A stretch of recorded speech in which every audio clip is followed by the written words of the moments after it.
Exactly how annoying is Saturday's game against the Columbus Blue Jackets going to be? We're going to find out today. Jay Forster from Locked On Blue Jackets joins to give us the lowdown on the Kings' next opponent. All of that today on the Locked On Los Angeles Kings. You are Locked On Kings, your daily podcast on the Los Angeles Kings, part of the Locked On Podcast Network, your team every day.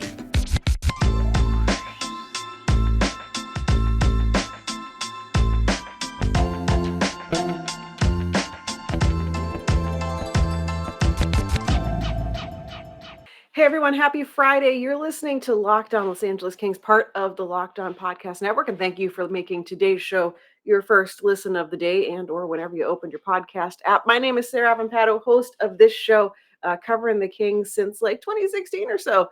You might have seen me on Jules from the Crown running things over there, but lately this has been the thing, talking about the Kings, your favorite hockey team and mine. The Kings have the next game coming up on Saturday against the Columbus Blue Jackets. It's a chance to get redemption, let's say, after that absolute stinker of a game against the Colorado Avalanche. And so we are welcoming on the show today, friend of the program, frequent guest and contributor to the show, Jay Forster from Locked On Blue Jackets. So let's get right to it and talk Kings Blue Jackets. So the Blue Jackets are, hey, they've won 2 games in a row, which is super exciting. I don't expect that to last much longer, honestly. I would expect this weekend's game against the Kings to be a little bit of a mess, considering the Blue Jackets everything and the fact that the Kings just got curb stomped.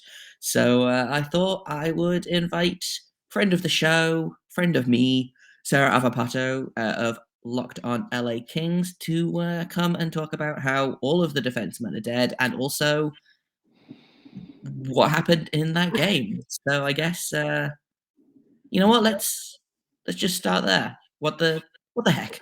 What the heck? I mean, the answer is Colorado is so good it's disgusting. I think that this game, so obviously Blue Jackets fans, you aren't following the Kings. Congratulations. They just lost 9-3 to the Colorado Avalanche. The Twitter calls for "We want 10" went unheeded. They stopped at 9. The final goal was from Nate MacKinnon, and it was a Nate MacKinnon hat trick, and he didn't really even celebrate. So at least thanks to Nate MacKinnon for not rubbing it in our faces anymore than necessary, although like the hats spilled down and took forever to clean up. The game, aside from the fact that the Kings and the Avalanche have just been terrible, like they've been terrible games all season, this game just really highlighted the disparity between top team in the league and team unexpectedly fighting for a playoff spot. Colorado is just, they're so good, it's disgusting. I hate it. I knew it wasn't going to be a good game because they're, again, very good. Even when they're bad, they're good. I do think I may have like jinxed the situation because on my show previewing the game, I was like, well, at least most of like the Avalanche's victories lately haven't been blowouts. Like they've been close games. So maybe this will be a close game too. That was a lie. It was not. That was your first mistake, I think. No, yeah, that was my first mistake. It was a bad game. It was one of those like throw it away, there's no redeeming value in it. You're not going to learn anything from it other than just the Avalanche are really, really stupid good. Yeah, the more I watch the Avalanche, or the more I see of the Avalanche, the more grateful I am that we got both of our games against them out of the way early. So the Blue Jackets were done with the Avalanche by like November 11th or something. And we won both the games. We beat the Avalanche twice. And I was like, cool. Now they can heat up and do whatever they're going to do. And it's not my problem anymore. So, but this is something, so for Blue Jackets listeners who maybe don't pay attention to my every move, which weird, I guess, I am a part-time, occasional co-host over at Locked On Kings. We do Mini King Monday, which is ostensibly about the rain, but is mostly just unhinged chaos. Yeah. And so we were talking over there. All of your defensemen are dead. Yeah. Except they're all like Roy. He's the only living defenseman in Los Angeles. So what's I don't know that you have any guys coming back either. Like, yeah. This is basically what it looks like. Yeah. So for this the is playoffs. this is basically what it looks like for now. So at one point recently, the only defenseman who was healthy, who had been on the opening night roster of the Kings, was Olimata, who is a player who exists. He's been kind of the scapegoat a lot, but he actually, like, I will give him credit, has looked a lot better as the season has gone on. He's had fewer bad games, but Drew Doughty just was announced that he is out for the rest of the season. He had some sort of wrist surgery. He got hurt back in March, and also additionally missed time early in the season with a knee leg thing. Sean Walker is out for the season after, I believe, tearing his ACL and MCL, which just sounds horrible. Didn't he do So that in like the first week of the yeah, season as it was well? like game 3 or Yeah. something. So, yeah, he has been gone all season. Mikey Anderson, who had been, taking on first pairing duties with Drew Doughty basically since he jumped into the league, he is out. He's been out since March, and no timetable for his return. Yeah, Tobias Bjornfot missed a couple games with injury. He's back, but he was just healthy scratched because he's looked kind of meh lately. Matt Roy had been out, but has made his return and is kind of, you can tell he's, shaking the rust off, getting back up to speed. So, didn't have great games, but has at least looked a little better in the past, game or so. Again, notwithstanding that Colorado game, that was just We don't miserable. talk about that. No, we don't talk about Colorado. But so yeah, literally everyone was dead. At some point, it was Olimata and the Ontario Reign on defense, essentially. Which bad. It has at least given us the debut of Jordan Spence, who has looked fantastic. He was a draft pick a couple seasons ago. This was his first year professional, and everyone just expected him to be in the AHL the whole year, maybe get a start at the end of the season or something. He has been thrust into a role that, like, we're like, all right, well, kid, here you go. Good luck. And yeah, good luck. And to his credit, he has adapted really quickly. He looks like an NHL defenseman. He's a very smart player. He's great on the power play. It's just too bad that the rest of the team is bad on the power play. But all these injuries that have at least given a little more insight as to what the depth chart looks like for the Kings and who can step up. But yeah, it's terrible timing to have all of your defensemen get hurt at the end of the season. And, your main one, Drew Doughty, love him or hate him, he's still the number one defenseman for the team. Even if the team does make the playoffs, he's, sitting in the press box watching. So that stinks. Yeah, like regardless how you feel about Drew Doughty, he plays a bajillion minutes Mm-hmm. for this All of team, them. and All of them. you've got to find those minutes from somewhere. And I don't feel like playing 21-year-old Jordan Spence like 26 minutes a night or whatever it was he played No. in the game against Calgary. That feels unsustainable. Yeah. It's been very like defense by committee, and it's just sometimes the committee doesn't show up for work. God, too relatable. I thinking about Olimata, I feel like he was gonna be really, really good. And then didn't he got really badly hurt, and then he got cancer, and then he had to go and do military service. And I feel like he's never really kind of bounced back Yeah. after all of that. Because I Yeah. remember when he was very, very young, like I was like, oh man, this guy's gonna be the new, like he's the replacement Chris Letang on the Penguins. Mhm. And then obviously it all kind of went south Yeah. from there. And I was really hoping that he would find his game in Los Angeles, but it does Yeah. not No. seem to be happening. No, yeah, he had like a really great like rookie and then like, second season with Pittsburgh, and it was also on kind of like juggernaut Pittsburgh teams too. Yeah, true. But yeah, it's just everything all at once for that poor guy. And the offense hasn't really come back, and you can make a long career out of being a stay-at-home defenseman, which is what he's doing, but he's slow. I'm sorry, he's real slow. Just so slow. Yeah, I feel like the it doesn't really fit into the new exciting speedy Kings that people seem to be Yeah. realizing is what's happening with the Kings. Like it's Yeah. not just the corpse of Dustin Brown anymore. Right. So in a minute, I think what we will do is flip the script, and you can ask me about my horrible children and my slightly less horrible children. But first, I feel like you've got to tell me something about snacks. I am, because one way to keep your day going right and to avoid like getting hangry or, just all of the problems that come with not eating, like, when you should eat things, you can get a Built Bar. They are, first off, portable because they're bars.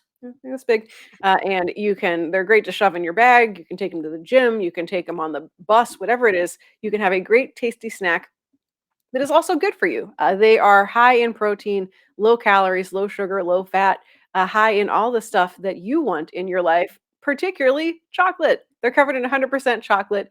They taste like you're eating a candy bar. And they also have the great Built Puffs, which are protein infused marshmallows, which also come in a ton of great flavors, including the locked on favorite, the Churro Puff, which does indeed taste like if you meshed a churro and a marshmallow. Pretty darn good.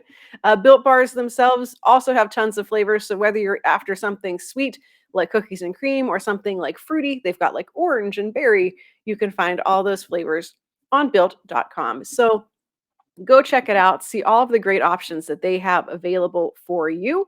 And, you know, pick your new favorite flavor. Go to built.com, use promo code LOCKED15, and you'll get 15% off your order. That's promo code LOCKED15 for 15% off at built.com. Welcome back to this special Locked On crossover, or a squadcast, as I believe was coined by Erica Ayala of the Seattle Kraken, which is a term that I really love. And we're sitting down, Sarah Avampato, Locked On Kings, Jay Forster, Locked On Blue Jackets, talking about our terrible teams. However, I think my team is slightly less terrible right now, which is strange and suspicious.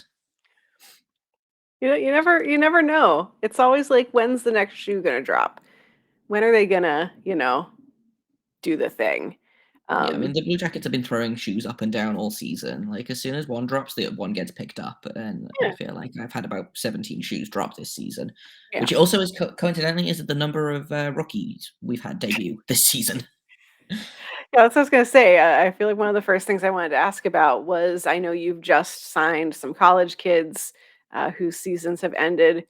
Uh, some, I think one guy's already scored his first goal or first point or something. So you already have a bunch of like terrible children, but now you have more new children.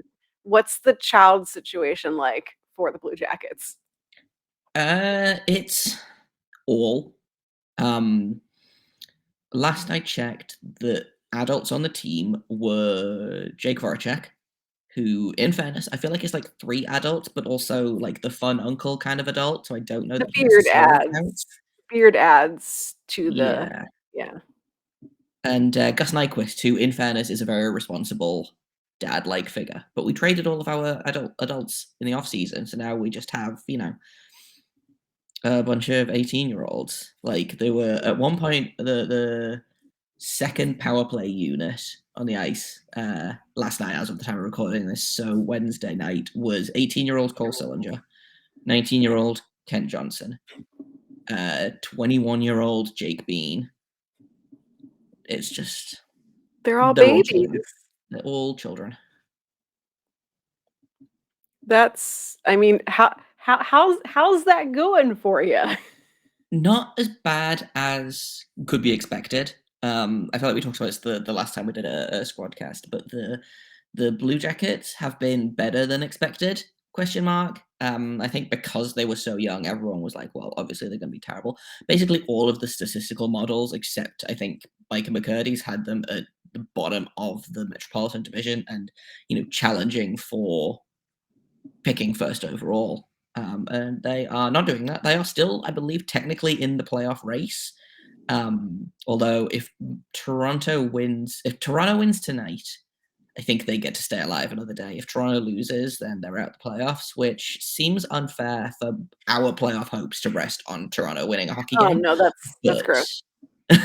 But yeah, for the most part, the kids have been good. Kozolin just got his 13th goal of the season. Most recently, he's quietly been very, very good on a decidedly average Blue Jackets team, and I think it's a real rough year to be a rookie because there have been so many good Mhm. rookies and so many flashy good rookies. Like obviously Trevor Zegras is doing flips What and like yeah. backflipping his way into the goal and stuff. And Morris Sider has been just phenomenal over in Detroit, and the world's oldest man, Michael Bunting, has been like amazing people because he can still walk without a cane. Um, and so Sillon just kind of flown under the radar, but he has been quietly very, very good, I think.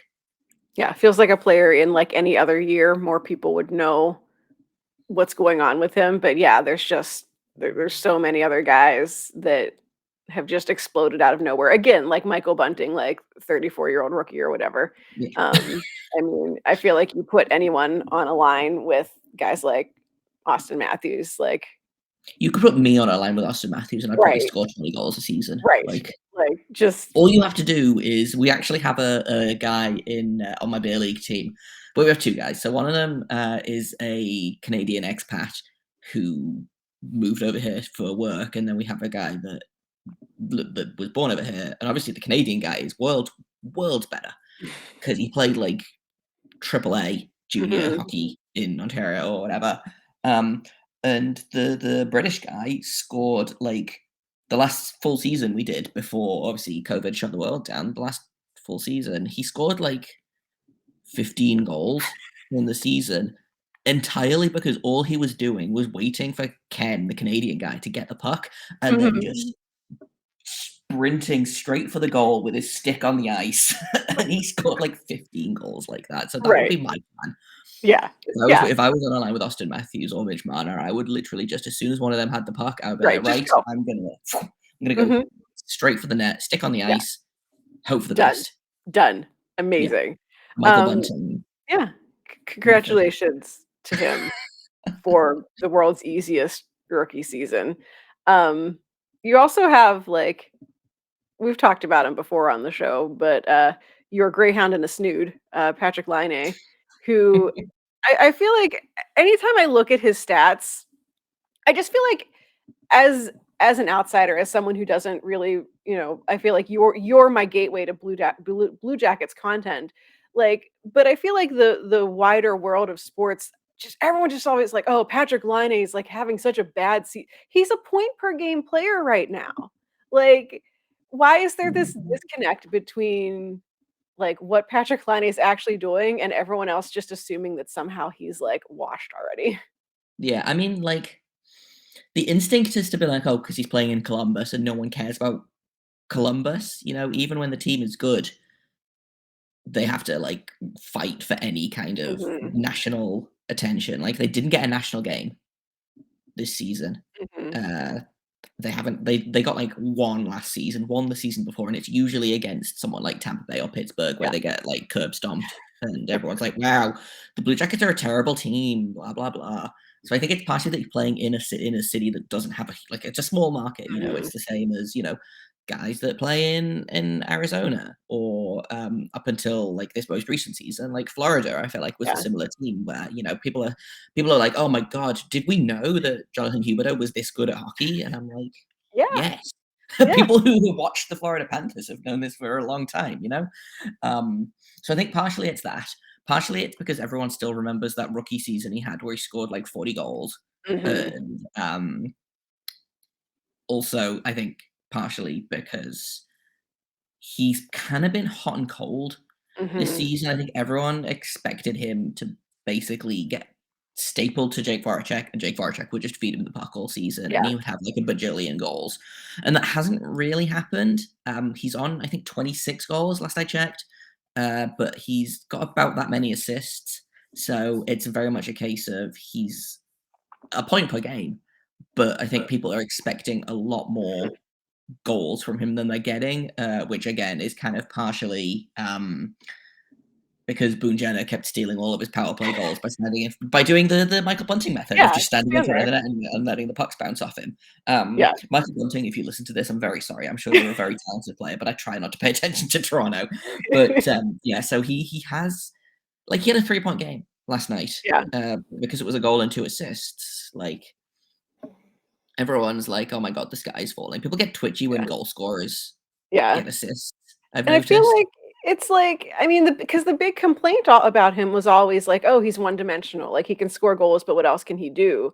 And so, I would think, as again, like an outsider to the situation, I would be excited to see my goal scorer also turning in assists. Like he's maybe diversified his game a little bit more. Like that's Yeah, not I a mean, he still, bad like, thing. can't really like, it's still a nice surprise when he, like, back checks or, Yeah. like, does a defense. Yeah. Um, but, like, I don't know, it's you're paying Patrik Laine for the wow factor.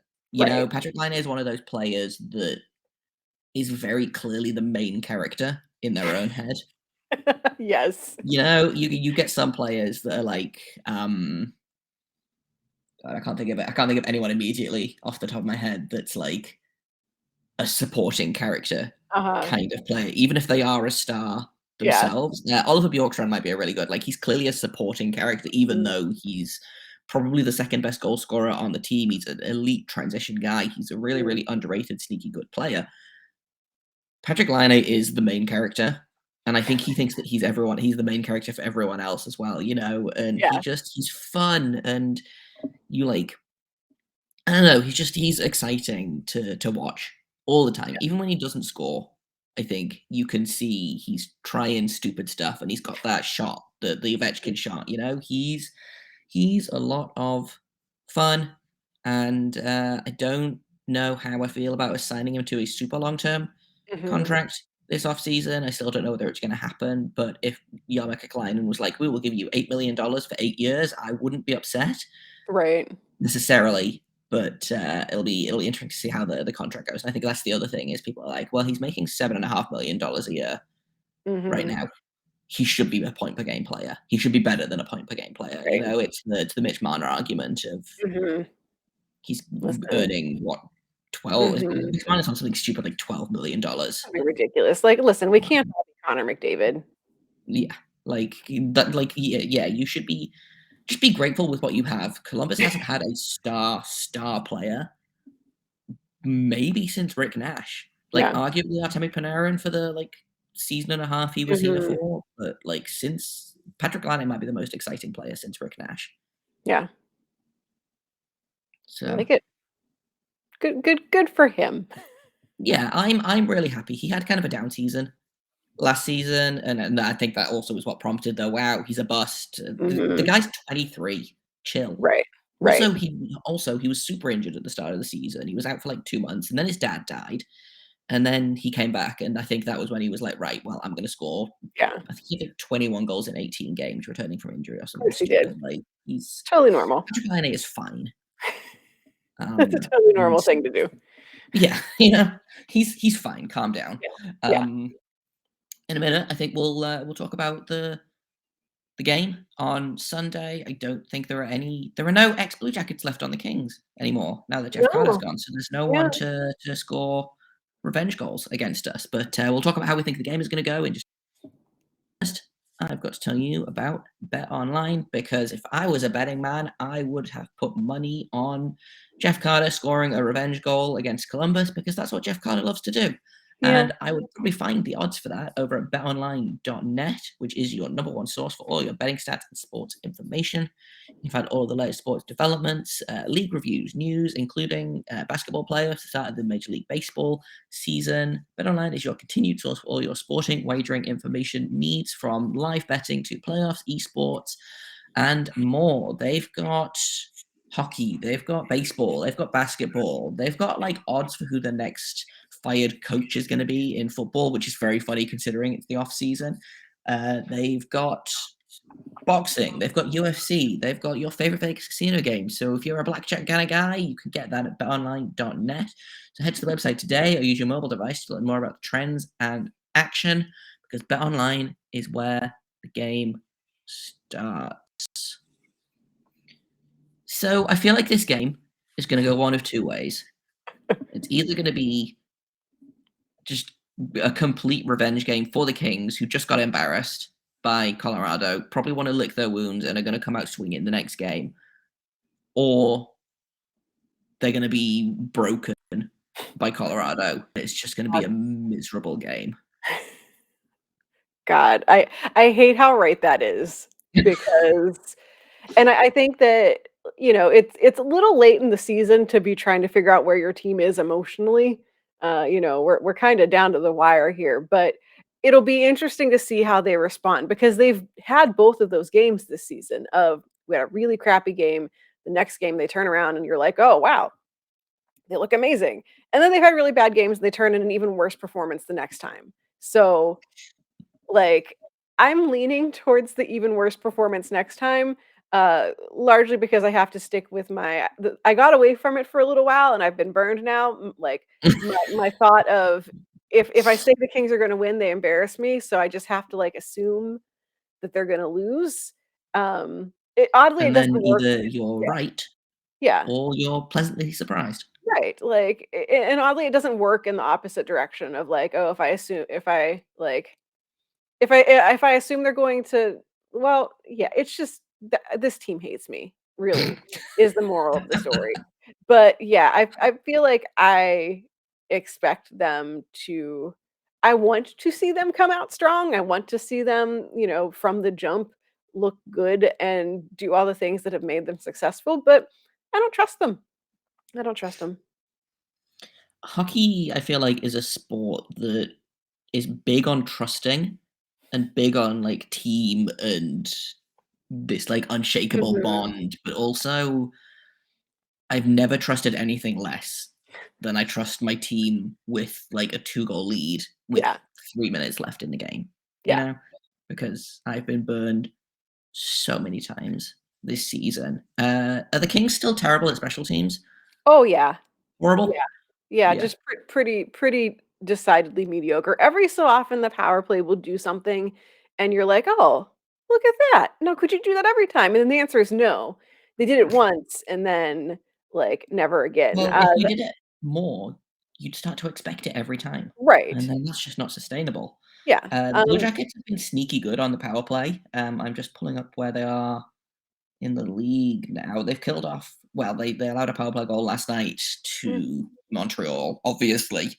Ryan okay. Poehling scored. I didn't know he Oh, was allowed to do that. he still exists, first off. He sure does. It was mostly Nick Suzuki. I think the goal mostly just Mm, bounced off of Poehling, yeah, but, yeah.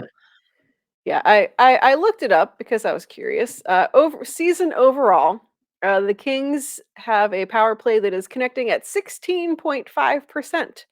Or oh, 16 no. yeah, 16.5. The only teams below them are the Kraken, the Coyotes, the Canadiens, and the Flyers. So they're not down there with, like, the greatest teams in the league. Penalty kill is aggressively mediocre, well, slightly better. They're 22nd in the league in terms of penalty kill, 76.4%, only slightly worse than Vegas, and you know what? I'll take that. I'll take Vegas being bad. I I'll will take accept being bad if That's a good Vegas is trade-off. also bad. Yes. Yeah. Yeah, the Blue Jackets are currently 25th on power play, which is impressive. I think that might be the season high for them. The power play has been it's weird. The Blue Jackets, I was told going into the season the Blue Jackets were going to score a million goals, but also the defense was going to be super bad. And Mhm, turns out mhm. only one of those things is true, and it wasn't the fun one. Oh, Um, no. the power play was really good for a while, and I was like, okay, yes, listen, let's just put Patrik Laine and Zach Werenski and Jake Voracek out there, and two literally any other guys. You could put two pylons out there, I don't care, and just let those three go. And they've struggled. The power play has been bad. It's been better lately. Patrik Laine has got a power play goal against Montreal, but again, I feel like that's not necessarily the hardest thing in the world based on Mhm. where Yeah. Montreal's penalty kill stats are, but it could be. I just I feel like this is going to be just a really messy game, just a Yeah. really incompetent game with a really stupid game-winning goal. Yeah, that feels right. That feels It right, just feels and spiritually right for these two teams. it does, like, and especially if the Kings are coming into this one with this sort of, like, ticked off attitude after losing to Colorado, who incidentally, Colorado was perfect on the power play against the Kings this year. Every time the Kings took a penalty, the Avalanche scored on them. How many? I How think it was, like, many? just I think it was 5, which, Oh, that's considering okay. It's not as bad as it could have been, but Yeah. I saw that fact online, and I Sorry, was that's like, "I'm going to walk into traffic." Like, that's horrible. But so, yeah, I this expect them to come team. in ticked off. Brendan Lemieux, our resident fighting/biting guy, has been he was a healthy scratch. He was hurt for a while, came back in the lineup, looked pretty bad, was a healthy scratch, especially now with like Dustin Brown is back. He is alive again. And then for some reason, our young defenseman Sean Dursey has decided he wants to punch people sometimes, which I would prefer he didn't. But like, it's gonna be this game's gonna be messy. I love It's mess. yeah. It's gonna be. It's not gonna be good hockey. I think No. is the general vibe of this game is bad. It's gonna be Yeah. incompetent hockey. Someone's probably gonna get hurt, and someone really unlikely is gonna. One of our newest children is like 5'9", Oh, and was throwing himself around like a madman last night against the Canadiens. So I assume he's gonna try and murder like Dustin I don't know, Brown. Andre Kopitar or something and just bounce off him. Yeah. But we'll we'll see how it goes. Yeah. As I like to do before we kind of finish off every crossover episode, I would like the final score prediction and the game-winning goal scorer from you. I am going to go 4-3 overtime win for the Blue Jackets because I'm not allowed to say the Kings are going to win anymore. So Blue Jackets going to win. And I do like the idea of the overtime, the game winning goal being someone like just really ridiculous. I'm going to give it to what's his face, Cole Sillinger, because I want to. And I because I would don't know not. that you're going to put your, like, playing in his second NHL game guy on the power or on out in overtime, but that's please don't tell me that Cole Sillinger is hurt or something because then I'll feel No, dumb. Cole Sillinger is ready and raring to go. I'm also going to say 4-3 Blue Jackets overtime win. But Fair. I'm going to go with the guy that has literally in the last 2 games, the Blue Jackets have scored 10 goals in total. No. Oh, no. No. So what did I say in the last 5 games? I meant in Oh, the yeah. last 2 games. In the last two Oh, games, the Blue Jackets have scored 10 goals total. okay, that's good. Jack Roslovic has scored 5 of those by himself. Oh, So I am well, going to go 4-3 Blue Jackets overtime win. Jack Roslovic with his 3rd consecutive game winner. He had the game winner last ooh. night against Montreal, and he had the overtime game winner against Detroit. Oh, that's spicy. Yeah, feels right. It just seems like fun. Yeah. Also, it's a friend of mine's birthday on Sunday, and she is a big Jack Roslovic fan. So hopefully, he has been drinking his respect lily juice, as we as the youth say. As the youth say. We'll see. Yeah, Good luck. it's not going to be fun. I'm not looking forward to No, this it's game. gonna be gross. I was like, hey, I get to talk to Sarah for the podcast, and then I was like, oh, Mm, my teams have to play each other. This is going to be bad. yeah, Um, just like for people who would like to know more about the Kings, they have a lot of terrible children, just like the Blue Jackets. Where can they find you to learn more about? I don't know, Adrian Kempe's perfect hair. Who we didn't even talk about Adrian Kempe we in this didn't. His episode. hair He has perfect his hair, hair is and where it's can perfect. people find comments about that?